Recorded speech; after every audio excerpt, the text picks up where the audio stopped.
Barangay Love Stories. Barangay Love Stories. May iba sa atin na naniniwala na ang kaligayahan ay matatagpuan sa piling ng taong tinitibok ng ating puso. Kahit ang totoo ay hindi naman natin kailangan na umasa sa iba para maging totoong masaya. Ikaw, kabarangay, naranasan mo na bang idepende sa ibang tao ang kaligayahan mo? Paano kung iwan ka niya? Paano kung maiiwan kang mag-isa? Paano ka na magiging masaya?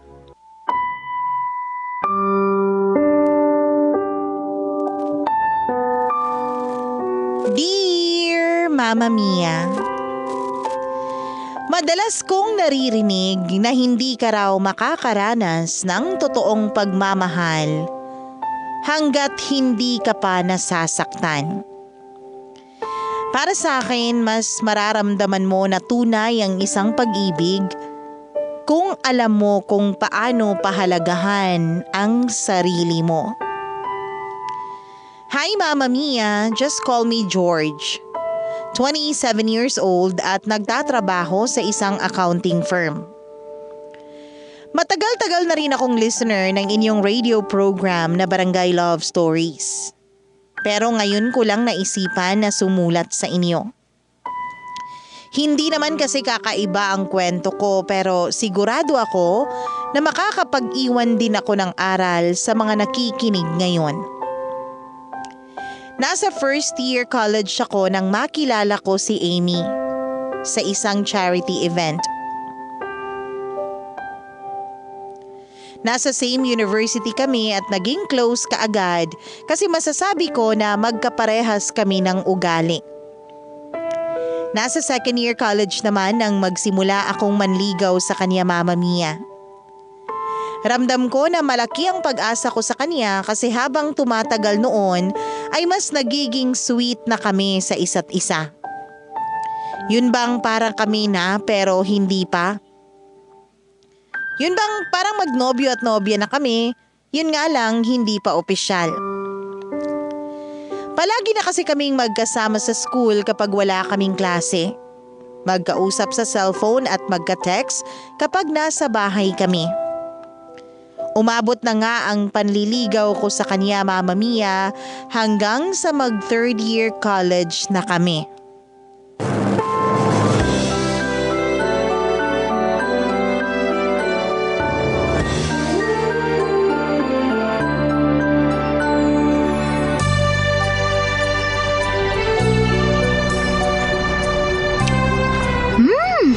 Ang sarap naman itong macaroni salad na gawa mo, George. Naks, salamat at nagustuhan mo, Ami. Sobra! Ano ba nilagay mo dito? Hindi nakakaumay yung lasa, ha? Wala naman akong special ingredient na nilagay dyan. We, hindi nga. Alam mo, gumagawa rin naman ako ng macaroni salad. Pero bakit hindi naman ganito kasarap?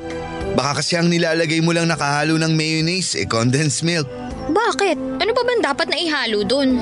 Pwede mo siyang haluan ng heavy cream o kaya all-purpose cream para hindi masyadong matamis o maasim. Saka maganda rin ang magiging texture ng dressing ng salad. Hala, oo nga no? Minsan kasi napapasobra rin sa asim o tamis yung salad na ginagawa ko tapos malabnaw pa. Kaya nga mas okay na lagyan mo ng mga ganong cream para mag-balance ang lasa nila. Yun kasi ang pangontra sa asim. Tapos hindi pa ganong katamis. Alam mo, ang dami ko talagang natututunan sa'yo pagdating sa pagluluto. Hindi naman. Konti lang din naman ang alam ko.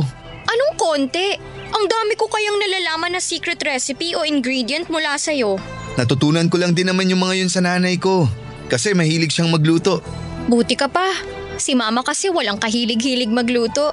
Pero thank you kasi dinala mo ako dito sa park. Sobrang relaxing pala dito. Ayaw mo kasing manood ng sine ngayon. Saka ayaw mo rin na tumambay sa mall. Kaya ito ang naisip ko na tambayan natin. Mas okay nga dito kaysa doon sa mga dati nating pinupuntahan eh. Kasi mas tipid. Sira, mas okay dito kasi hindi ganun karami ang tao tsaka hindi rin maingay. Sa bagay, Sa totoo lang, mas gusto ko rin talaga dito kasi mas nararamdaman ko na kasama kita. Ha? Ano ibig mong sabihin? Palagi naman tayo magkasama sa school ah. Oo nga, pero iba pa rin yung mga ganitong lugar. Pakiramdam ko, parang solo natin ang mundo. Ang corny mo, alam mo yun? Pero sa bagay, tama ka naman din sa sinabi mo. Kasi tignan mo nga oh, ang konti ng tao dito sa park. Kaya parang solo na rin talaga natin tong lugar. Kaya sa susunod, ibang park naman ang puntahan natin. Yung mas maganda ang view. Para mas relaxing din ang date natin. Sige ba? Pero kahit naman saan tayo pumunta, nare-relax ako basta ikaw ang kasama ko, Ami. Ewan ko sa'yo, ang dami mong baon na banat dyan ah. Totoo naman ang sinabi ko. Makasama lang kita kahit saglit. Buo na kaagad ang araw ko. Konti na lang talaga, dudumugin na tayo ng mga langgam dito sa pwesto natin sa tamis ng mga sinasabi mo. Kumain na nga lang tayo kasi magbabike pa tayo mamaya, di ba? Oo, may nakita na ako na pwedeng rentahan na bike dito sa park. Mas masaya raw mamasyal kapag nakabike eh. Excited na ako kasi ang tagal ko na rin hindi nakakapag-bike.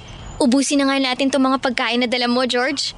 O eto, susubuan na kita nitong macaroni salad.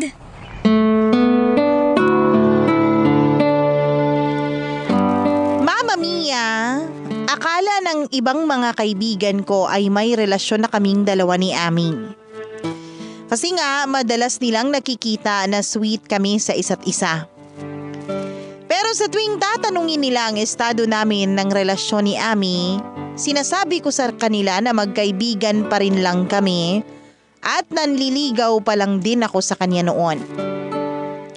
Nagtataka sila kung bakit hindi pa ako sinasagot ni Ami. At sa totoo lang, Mama Mia, medyo naiinip na rin ako pero syempre, hindi ko yun pinapakita kay Ami. Wala rin naman akong magagawa dahil sabi nga ni Ami, hindi pa siya handa na pumasok sa isang relasyon. Ang mahalaga para sa akin noon ay madalas kaming magkasama at nararamdaman ko na malaki ang pag-asa ko sa puso niya. Ang sabi nga niya, may hinihintay lang daw siya na sign bago niya ako sagutin. Ang dating noon sa akin, Mama Mia, ay gusto niya rin ako pero mas gusto niya pang makita na seryoso talaga ako sa kanya.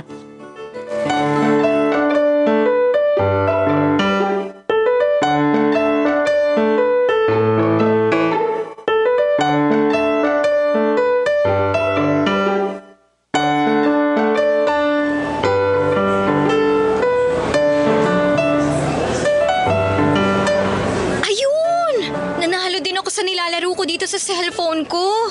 Sakto kasi malapit na rin palang magsimula ang klase namin. Sasabihan na nga sana kita na may 7 minutes ka na lang bago ang klase nyo. Mabuti natapos ka na dyan sa nilalaro mo. Naaliw kasi ako masyado dito sa bagong game na dinownload ko. Makapag-ayos na nga ng mga gamit ko. Nga pala, Ami, may gagawin ka ba bukas? Bukas? Mga anong oras? Mga lunchtime siguro. Kung lunchtime, wala naman kasi sa umaga ko sasamahan si Mama na mag-grocery. Bakit? Anong meron? May nakita kasi ako na bagong bukas na Korean restaurant dun sa mall. Mahilig ka sa mga Korean food, di ba? Tara, dun tayo mag-lunch bukas. Sige, tara. Libre naman ako ng lunchtime. Okay, sunduin na lang kita bukas. Hi George! Hi Ami! Hello, Leo. Sakto ang dating mo kasi paalis na rin ako dito sa kantin. Samahan mo tong kaibigan mo ang bagal kumain. Kanina pa niya kinakain yung chami niya hanggang ngayon di pa ubos. Mabagal kasi talaga kumain yan si George. Tama! Uy, grabe kayong dalawa sa akin ha. O sige na, alis na ako at baka malate pa ako sa klase ko. Okay, basta yung lakad natin bukas ha. Opo, hindi ko kakalimutan. Sige na, mauna na ako sa inyong dalawa. Bye! May date kayo bukas ni Ami? Oo, itatry namin kung masarap dun sa nakita kong bagong bukas na Korean restaurant sa mall na malapit dito. Fan nga pala ng Korean movies at series yang si Ami, no? Sinabi mo pa. Kaya nga pati mga Korean food naging hilig na rin niya eh. George, matanong ko lang wala ka bang naririnig tungkol dyan sa nililigawan mo? Naririnig? Anong ibig mong sabihin? Sa totoo lang, medyo nagulat nga ako nang makita ko kayo dito na magkasama eh. Ha? Bakit naman? Kasi narinig ko dun sa isang kasamaan ko sa soccer team na parang nagkakamabutihan na raw sina Ami tsaka si Ed. Yung badminton player dito sa school natin. Ay nako Leo, huwag ka nga masyado nagpapaniwala sa mga ganyang chismis. George, alam mo naman na hindi ako mahilig maniwala sa mga ganong chismis. Kaya lang kasi, Ano? Bakit hindi mo matuloy ang sinasabi mo? Kasi nga parang nakita ko si Ami tsaka si Ed sa plaza nung isang araw. Magka-holding hands silang dalawa. Uy bro, bakit hindi ka na nagsalita dyan? Wala naman kasi akong dapat sabihin. Sa'yo na nanggaling na hindi ka naman sigurado na silang dalawa nga ang nakita mo. Kaya ang mabuti pa, umorder ka na ng pagkain mo. Kasi dumadami na ang estudyante dito sa kantin.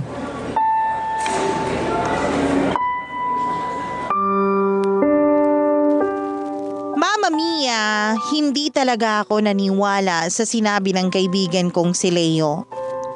Kahit alam ko na wala siyang dahilan para mag-imbento ng kwento, imposible rin naman na maging totoo ang sinasabi niya na may ka-holding hands na ibang lalaki si Ami. Hindi naman kasi si Ami ang tipo ng babae na madaling makuha o mapasagot. Kaya nga mahigit 1 taon na akong nanliligaw sa kanya noon.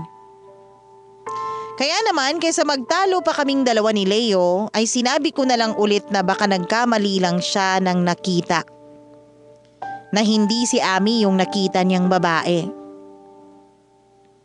Malakas na kasi talaga ang pakiramdam ko noon na malapit na akong sagutin ni Ami. Alam naman kasi natin kapag may pag-asa tayo sa nililigawan natin, di ba? At palaging pinaparamdam sa akin ni Ami na hindi masasayang ang lahat ng efforts na ginagawa ko para sa kanya. Mama Mia, pinanghawakan ko yung mga pasaring niya na gusto niya rin ako. Pero hindi pa lang siya handa na pumasok sa isang relasyon. Mama Mia, nang mag-4th year na kami ay naramdaman ko na unti-unting nababawasan ang oras ni Ami para sa akin. Madalas siyang hindi nakakapunta sa mga dati naming usapan. At kapag niyayaya ko siya na lumabas kami, palagi niyang sinasabi na busy siya sa school o kaya sa thesis nila. Inintindi ko yun kasi pareho naman kaming nasa 4th year na. At alam ko kung gaano karami ang requirements na kailangan naming matapos at maipasa para makagraduate kami. Kaya lang Mama Mia, may nakarating sa akin na usap-usapan na may boyfriend na nga raw si Ami. Dahil hindi na rin kami madalas na magkasama, ay hindi ko na rin nakikita kung sino ang madalas niyang nakakasabay kumain o umuwi. Hindi na rin kasi niya madalas na nasasagot ang mga tawag ko. Hindi na rin siya nagre-reply sa mga text ko sa kanya. Pero hindi pa rin ako bumitaw. At iniisip ko na lang na totoo ang dahilan na binibigay niya sa akin. Na busy lang talaga siya sa academics niya at sa mga requirements para makagraduate.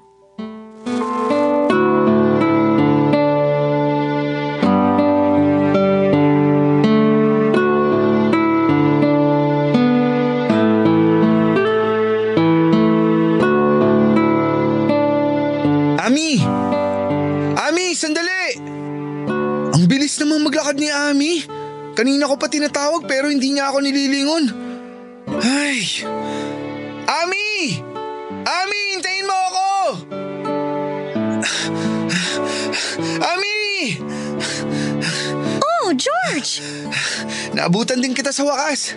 Kanina pa kita tinatawag pero hindi mo naman ako pinapansin. Naku, pasensya na. Naka-earphones kasi ako at nakikinig ng kanta. Ganun ba? Ay, kaya naman pala hindi mo ako naririnig. Oo, sorry talaga. Bakit mo nga pala ako hinahabol? Kasi 'di ba, sabay tayong magla-lunch. Hinintay kita sa kantin pero hindi ka naman dumating. Tapos nung nakita nga kitang naglalakad dito sa field, hinabol na kita. Hala, oo nga pala. Nakalimutan kitang i-text kanina na na-extend ang klase ko kaya doon na lang kami sa kabilang kantin kumain ng mga kaklase ko. George, sorry Nawala talaga sa isip ko kasi na-empty bat din ang cellphone ko kanina. Wala namang kaso sa akin yun, Ami. Saan ka nga pala pupunta? Dyan lang. Saang dyan lang? Tara, sama na kita. Naku, wag na. Kaya ko naman maglakad mag-isa. Alam ko namang kaya mo, pero gusto lang sana kitang samahan. Lika na, saan ka ba pupunta? Hindi na nga, George. Ako na lang mag-isa maglalakad. Sige na, baka may klase ka pa. Wala akong klase, kaya may oras ako para sa'yo. Ikaw lang naman ang walang oras sa akin eh. Ano bang pinagsasasabi mo? Ami, alam kong alam mong ibig kong sabihin. Hindi ka na masyadong nagre-reply sa mga text ko. Hindi mo na rin sinasagot ang mga tawag ko. Ano naman ngayon? Required ba na palagi akong sumagot kapag nagtitext o tumatawag ka sa akin? Hindi naman sa ganun. Kaya lang kasi, kahit kapag nagyayaya ako na lumabas tayo, palagi ka rin namang busy. Ano magagawa ko? Sa busy nga ako sa mga ganap dito sa school at thesis ko. Alam mo, George, parang masyado ka lang nagiging demanding. Uy, hindi naman Talaga? Hindi? Kahit ang dami mong nirereklamo sa akin ngayon? Alam mo, mas mabuti siguro kung tumigil ka na lang sa panliligaw mo sa akin. Uy, Ami, wag naman ganun. Sorry na. Namiss lang naman kita kaya nagkakaganito ako. Ayun na nga Hindi pa kita boyfriend pero nakakasakal na yung mga kinikilos mo. Makaalis na nga.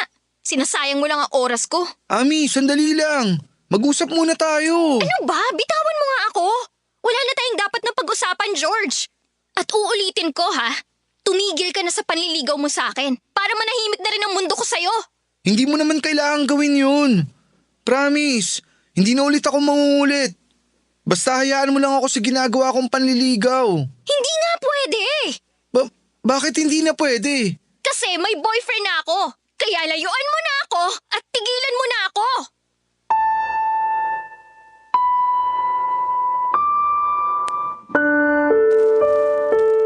Mama Mia, sa kabila ng mga sinabi sa akin ni Ami, ay hindi rin kaagad ako sumuko sa kanya.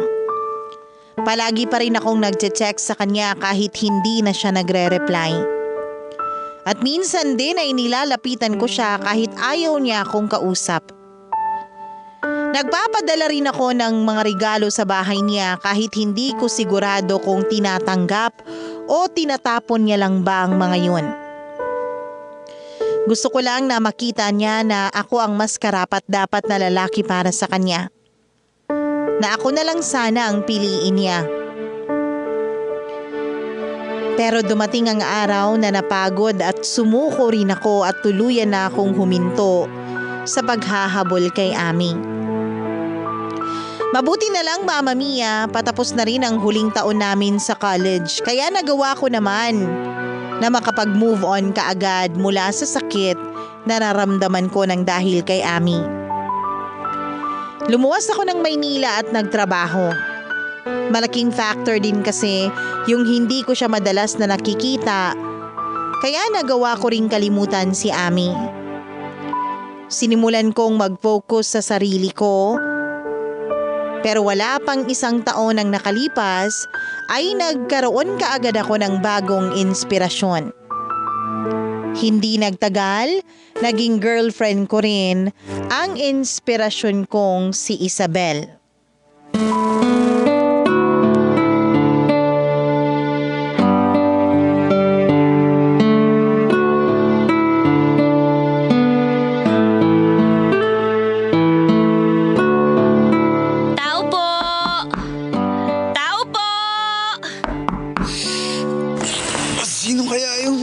Sa labas. Nakatulog pala ako dito sa sofa. Teka, anong oras na ba? 1:00 na pala ng madaling araw. Sinong pupunta dito sa apartment ko ng ganitong oras? George! George, nandyan ka ba? Oh, boses ni Isabel yun ah.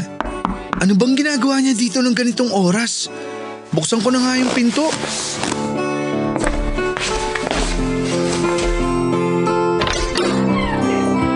Oh, sweetie! Anong ginagawa mo dito? Ay, mabuti naman at binuksan mo na tong pinto. Kala ko umalis ka kanina kaya walang tao dito sa apartment mo eh. Alam mo naman kapag ganitong oras, nandito lang talaga ako. Lika, pasok ka. Salamat. Ano bang meron at napasugod ka dito ng ganitong oras? Saka, bakit parang ang laki naman ng bag na dala mo? Sweetie, ang totoo, lumayas na ako sa bahay namin. Ha? Bakit mo naman ginawa yun? Magkausap lang tayo kanina sa cellphone bago ako matulog. Wala ka namang kahit na anong binanggit na aalis ka ng bahay niyo at pupunta ka dito. Wala talaga akong binanggit kasi alam ko na pagod ka kanina galing sa trabaho. Pero sweetie, di ba nakwento ko na sa'yo dati na napapadalas ang pag-aaway namin ni Mama? Oo nga, pero hindi naman sapat na dahilan yun para lumayas ka sa bahay niyo. Hindi mo kasi ako naiintindihan eh.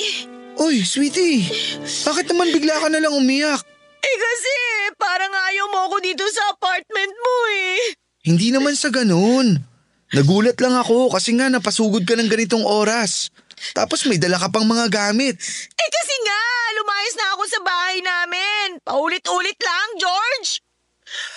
Ay, ano ba talagang nangyari? Anong pinagtalunan niyo ng mama mo? At bakit ka nagalit sa kanya? Hindi naman talaga ako galit kay Mama. Oo, masama yung loob ko. Pero hindi siyang dahilan kung bakit umalis ako sa bahay namin. Sino palang dahilan? Yung bagong kinakasama ni Mama. Oh, bakit? Anong ginawa niya sa'yo? Ang totoo, George. Matagal ko na siyang nahuhuling binobosohan ako habang naliligo sa banyo. Umaalis din naman kagad siya kapag nahuhuli ko siya. Sinabi ko yun kay Mama dati. Pero nagalit lang si Mama at sinabihan ako na wag raw ako mag-imbento ng kwento. Kaya lang kanina habang nasa palengke si Mama, natakot na talaga ako. Kasi naramdaman ko na pinipilit buksan ng boyfriend ni Mama yung pinto ng kwarto ko. Mabuti na lang nakadobulak ang pinto ko noon kaya hindi niya ako nagawang pasukin sa kwarto. Pero hindi ko na kayang magtiis sa pangmamanyak na ginagawa niya sa akin. Natatakot ako na tuluyan niya na akong magawa ng masama. Kaya nagdesisyon na ako na lumayas na sa bahay namin. Bakit naman hindi mo kaagad sinabi sa akin ang tungkol dito? Dahil ayoko ng gulo.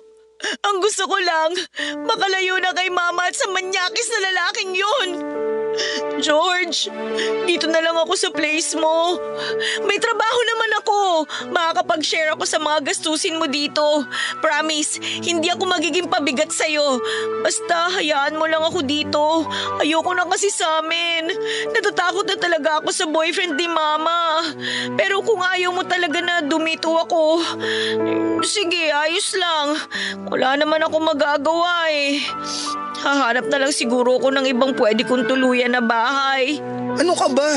Siyempre hindi na kita hayaang umalis. Nagulat lang talaga ako sa biglang pagdating mo kanina.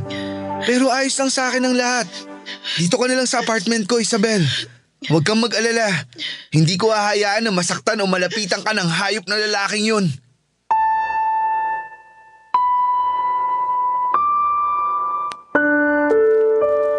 Mama Mia, nakilala ko si Isabel sa isang kantin na madalas kong kainan sa dati kong pinagtatrabahuan.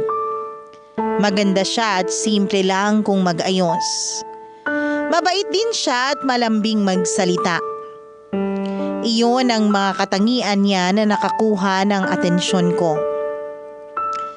Kaya nang maging madalas na ang pag-uusap namin at pagbabatian ay kinuha ko na rin ang pangalan niya sa Facebook, pati na rin ang cellphone number niya. Doon kami nagsimula na madalas na magkausap hanggang sa niligawan ko na nga siya at naging girlfriend.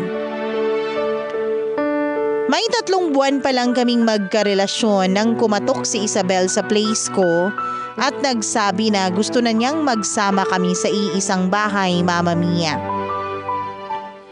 Nagdalawang isip talaga ako noon kasi sa totoo lang, hindi ko alam kung ano ang tamang gawin tungkol sa bagay na yon.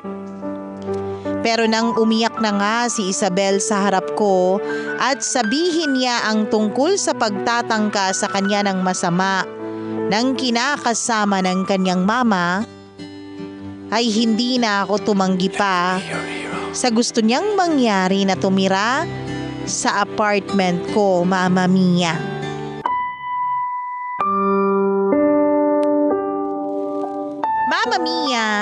nag-live-in na nga kami ni Isabel at nagtulungan sa mga gastusin sa bahay. At tama nga ang ibang tao sa sinasabi nila na mas makikilala mo ang karelasyon mo kapag nagsama na kayo sa iisang bubong. Dahil marami akong na-discover sa ugali ng partner ko na hindi ko pa alam noong umpisa. May pagka-moody pala siya lalo na kapag may menstruation period siya. Mabilis ring uminit ang ulo niya kapag bagong gising siya o di kaya'y inaantok. Mahilig siyang magluto pero tamad siyang magligpit ng mga ginamit niyang pangluluto. Ayos lang naman sa akin yun dahil ang mahalaga, alam kong mahal namin ang isa't isa. Mama Mia, 4 na buwan pa lang kaming nagsasama nang mabuntis ang partner kong si Isabel. Pareho kaming hindi handa pero pareho rin kaming nangako na magiging mabuting magulang kami sa anak namin. Kaya lang sa 3 buwan ng pagbubuntis ni Isabel ay nakunan siya dahil masyado raw mababa ang kanyang matres. At mula nang mawala ang anak namin ay nagbago ang ugali ng partner ko, Mama Mia.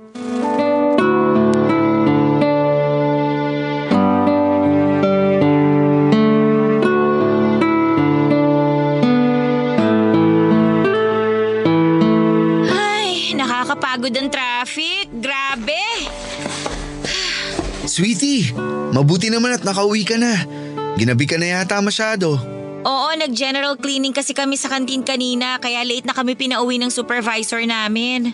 Kaya pala mukhang pagod na pagod ka. Kumain ka na ba? Talaga ba, George? Tinatanong mo pa talaga sa akin yan? Ha? Bakit? May mali ba sa tanong ko? Gusto ko lang naman malaman kung kumain ka na eh. Malamang, hindi pa ako kumakain. Sa tingin mo ba may madadaanan pa akong bukas na kainan ng ganitong oras? O sige, sandali lang. Magsasaing lang ako ng kanin. Ano? Hindi ka pa nakakapagsaing? Oo, hindi pa nga. Huwag mong sabihin na hindi ka pa rin nakakapagluto ng ulam. Sweetie, pasensya na. Hindi ko naman kasi alam na dito ka maghahaponan. Kumain na kasi ako bago umuwi dito. Kaya akala ko ganun din ang gagawin mo kasi nga ang sabi mo may overtime kayo sa trabaho. Kaya di na ako nagluto. Pero hindi ko naman sinabi na sa labas na ako kakain, di ba? Oo nga, pero yung kasi ang akala ko. Ano ba kasing ginawa mo dito sa bahay? Ang aga mo nag-text sa akin kanina na nakauwi ka na dito ah. Maaga nga, pero nag-ayos kasi ako ng toilet bowl natin. Eh di ba nung isang araw lang inayos mo na rin yun? Gumagawa ka lang yata ng dahilan eh. Totoo ang sinasabi ko, Isabel. Nagkaroon na naman kasi ng bara yung toilet bowl at nahirapan akong tanggalin. Doon talaga ako nagtagal kanina. Nakakabwisit ka, George!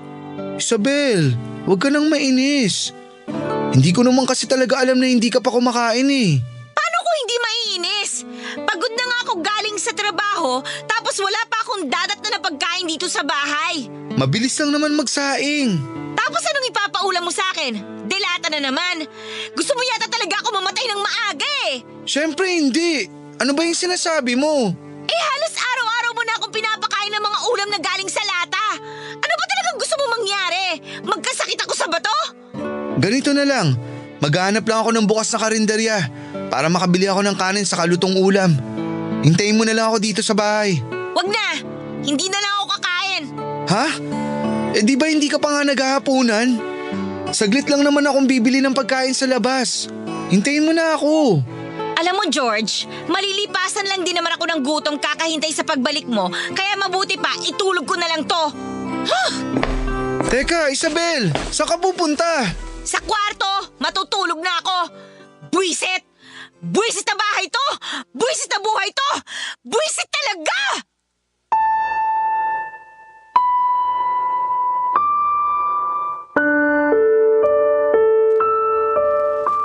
Mama Mia, nang magbago ang ugali ni Isabel at magsimula ng malamig ang pakikitungo niya sa akin, ay iniisip ko na gawa lang yun ang pagkawala ng anak namin. Na hanggang sa mga oras na yun ay nagdadalamhati pa rin siya, kaya madalas siyang galit o mainit ang ulo kahit sa mga simpleng bagay lang. Madalas akong nakakatanggap ng mga sigaw o pagmumura mula sa kanya. Minsan ay naririnig ko mula sa kanya na hindi na siya masaya sa pagsasama namin. Na ang buong akala ko ay nasasabi lang niya dahil mainit ang kanyang ulo. Hindi niya na rin ako pinagbibigyan sa kama. Pero wala namang naging problema sa akin tungkol sa bagay na yon. Mahal ko si Isabel at gagawin ko ang lahat para intindihin siya. Kaya lang hindi ko alam na darating kami sa point na susubukin ng ibang tao ang relasyon naming dalawa. Hindi ko napaghandaan ang bagay na nadiskubre ko tungkol sa kanya. Sobrang sakit kasi ng mga panahon na yun ay kay Isabel ko na pinaikot ang mundo ko, Mama Mia.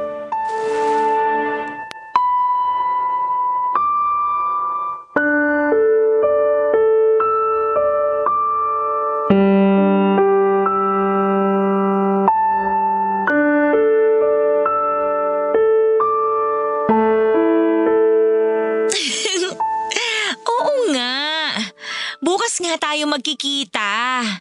Promise, hindi na ako malilate. Aagahan ko para mas marami tayong oras para sa isa't isa. Miss na kasi talaga kita eh. Sino yung kausap mo? George? Bakit nandito ka na?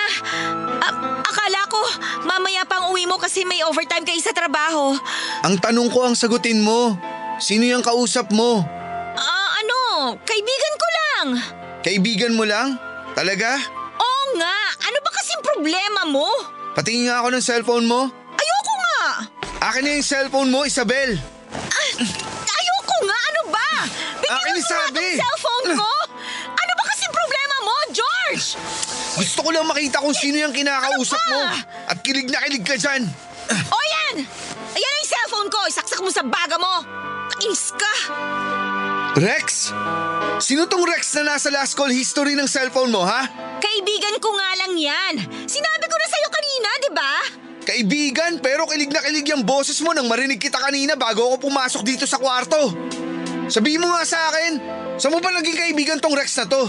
Alam mo, nakakairita ka na eh. Ano ba kasing pakialam mo kung saan ko nakilala mga kaibigan ko? May pakialam ako kasi boyfriend mo ako. Ganon.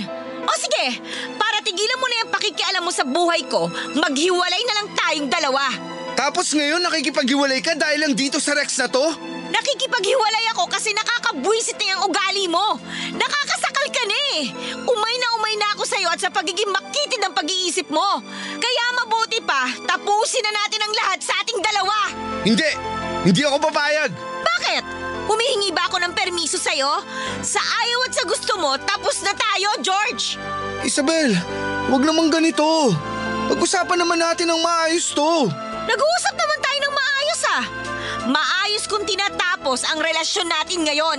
Pero hindi naman to ang solusyon sa problema natin. Sorry kung nagalit ka agad ako kanina. Hindi ko sinasadya na sigawan ka. Wala na akong pakialam kung sinasadya mo o hindi. Ang gusto ko na lang, mag-break na tayo. Isabel, mahal mo pa rin naman ako, di ba? Ayusin na lang natin to. Sorry na. Ayun na nga, George eh. Hindi na kita mahal. Kaya nga ako nakikipag-break na sa'yo. Hindi ako naniniwala. Alam ko na mahal mo pa rin ako. Okay, fine. Aaminin ko na para matauhan ka na. May iba na akong mahal. Si Rex, yung lalaking kausap ko sa cellphone kanina. Mahal ko na siya. Kaya umalis ka na dyan sa harap ko, mag-i-empake na ako ng mga gamit ko. Isabel naman, please. Huwag mong gawin sa akin to. Hindi ko kayang mawala ka sa buhay ko. Huwag mo akong iwan. Bitiwan mo nga ako, Parang George. awa mo na, Isabel. Huwag mo nga akong yakapin. Ano ba? Huwag mo Alis ka akong nga dyan, iwan. mag-i-empake na ako. Alis dyan. Huwag mo kunin mo ang gamit mo. Huwag ka umalis sa bahay na to. Isabel, kung gusto mo tatanggapin ko na break na tayo. Basta huwag ka lang umalis. Huwag mo lang ako iwan. Nagmamakaawa ako, Isabel. Ayoko umalis ka. Dito ka na lang. Huwag mo akong iwan.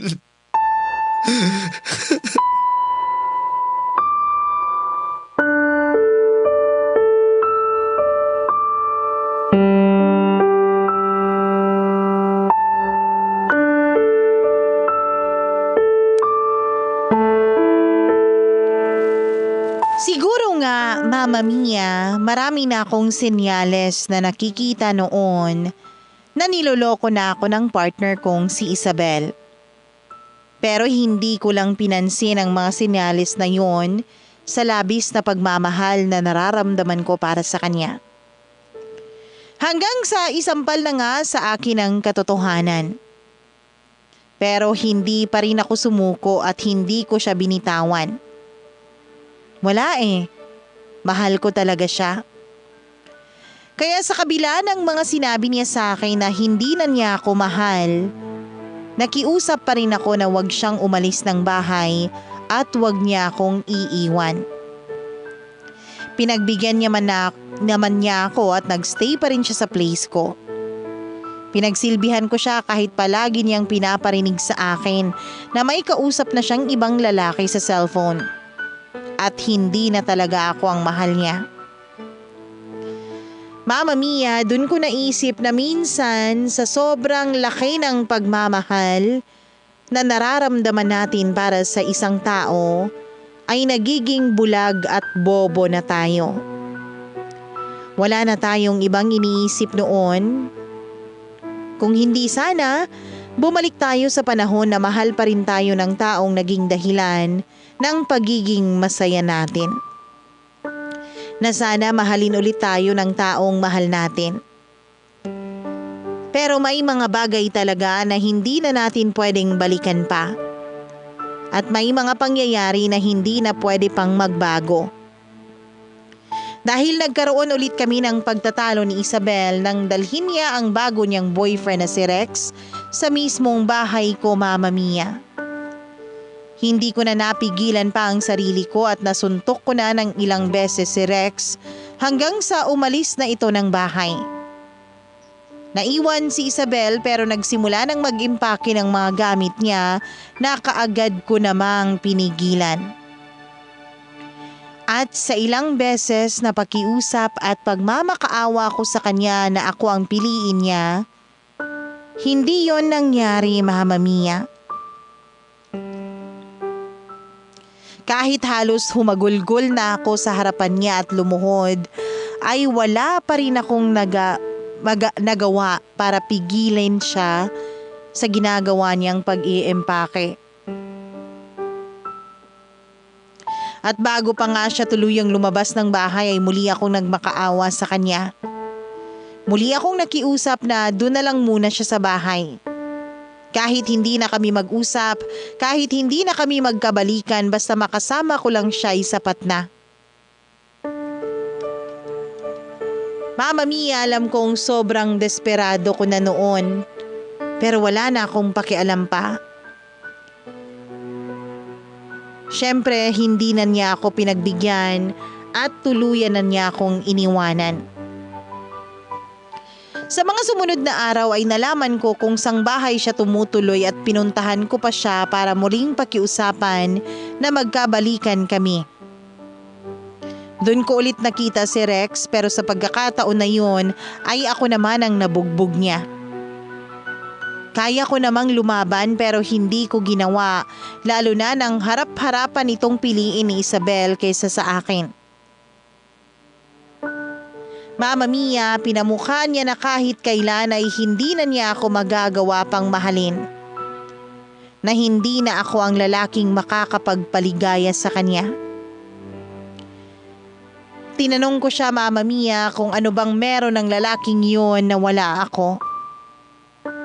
Kung bakit basta-basta na lang niya ako iniwanan. Kung bakit naglaho ang kanyang pagmamahal para sa akin. Ano ang binigay nito sa kanya na hindi ko ibinigay? At bakit hindi ako ang pinili niya sa kabila ng mga bagay na naisakripisyo ko para sa kanya?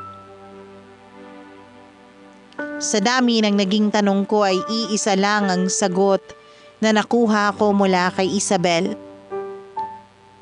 Mahal niya ang bago niyang boyfriend, kaya ito ang pinipili niya. Mama Mia, may mga pagkakataon talaga siguro na hindi lahat ng bagay na gusto nating makuha ay pwedeng mapunta sa atin. At may mga tao na kahit gaano natin kamahal ay hindi na tayong pwedeng mahalin pang pabalik. Mabuti na lang dahil sa kabila ng napakalaking pagmamahal ko para kay Isabel, paglipas ng panahon ay natutunan ko pa rin siyang bitawan. At unti-unti ay nabawasan na ang sakit sa dibdib ko na iniwanan niya sa akin hanggang sa tuluyan na akong nakapag-move on. Ngayon, Mama Mia, ay ilang taon na rin akong single. Masasabi ko na masaya ako kahit wala akong karelasyon. Dahil totoong mas minahal ko ang sarili ko. Ganun pala talaga yun. Mas matututunan mong i-appreciate at mahalin ang sarili mo kapag nasaktan ka na ng sobra ng dahil sa ibang tao. Dito ko na rin po tinatapos ang sulat ko at maraming salamat. Ang inyong forever kapuso at forever kabarangay, George.